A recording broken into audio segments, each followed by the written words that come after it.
President Trump announced new efforts to get crucial supplies like masks, gloves, and surgical gowns to medical centers amid shortages in this country.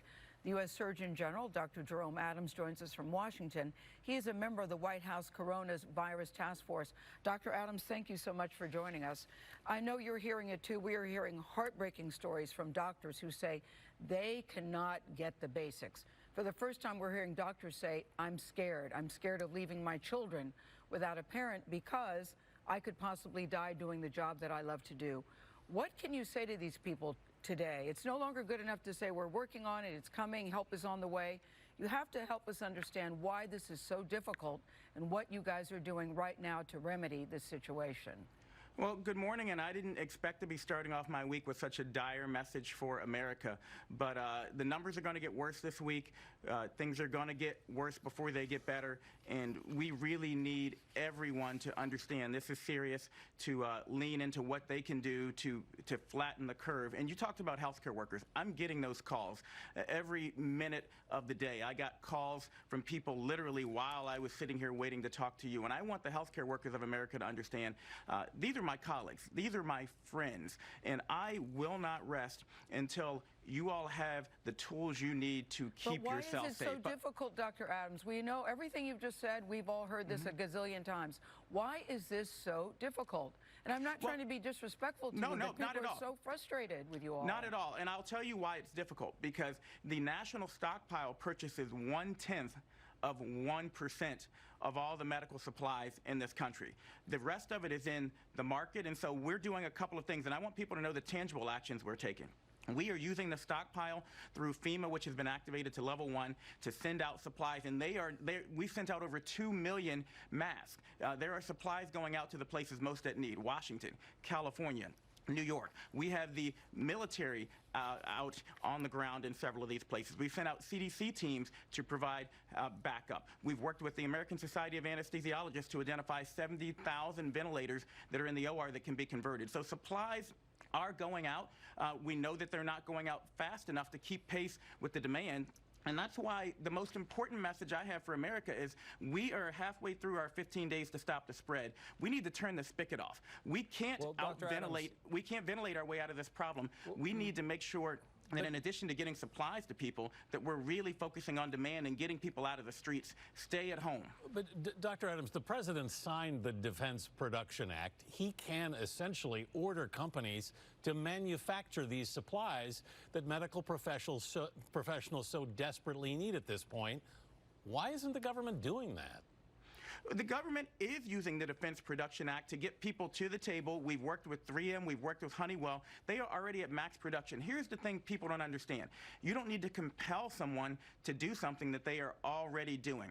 And so every single day, there are people looking and saying, do we need to compel someone to do this? Let's make the call. Okay, they're already at max production. They're already working around the clock. And again, we are using the stockpile and FEMA to get resources out to people who need it. We're finding new and innovative people who are stepping up and volunteering, like Hanes. So, you would have never thought that Hanes would be able to produce surgical masks. They're producing masks. If we're hearing of reports of shortages on personal protective equipment, and you're saying we're already at max production, does that mean shortages are just going to be the way it is?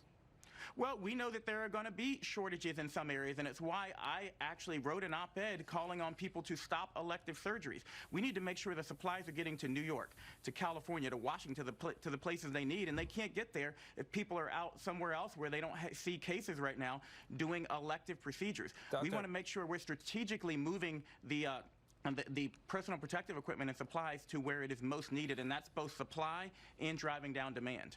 Doctor, I'd like to ask you about things getting worse and when we might be able to pull back on some of these restrictions on movement. The president tweeted recently, we cannot let the cure be worse than the problem itself. And I think a lot of people would agree that this economic shutdown is very painful for people. But from a medical perspective, realistically, is there any chance at the end of this 15-day period we're just going to go back to anything like normal? Well, we know it's going to be a while before life gets back to normal. And here's what I want America to know. We don't want to wait for 15 days. We don't want to wait another day. I'm looking at driving in and seeing people out all over the place getting ready for cherry blossoms.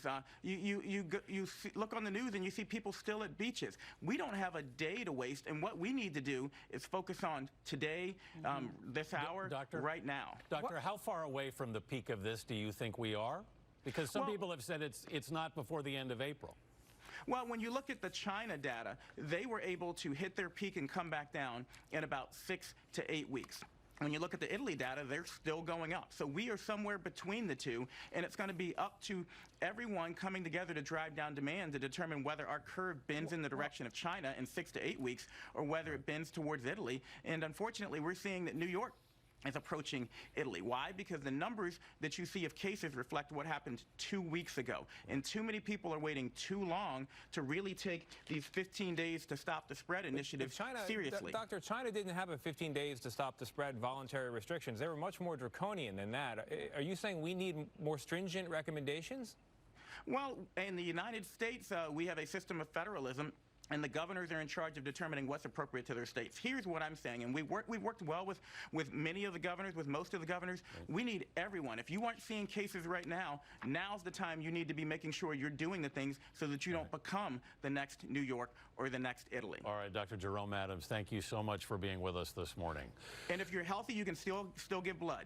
All right, thanks, Dr. Adams.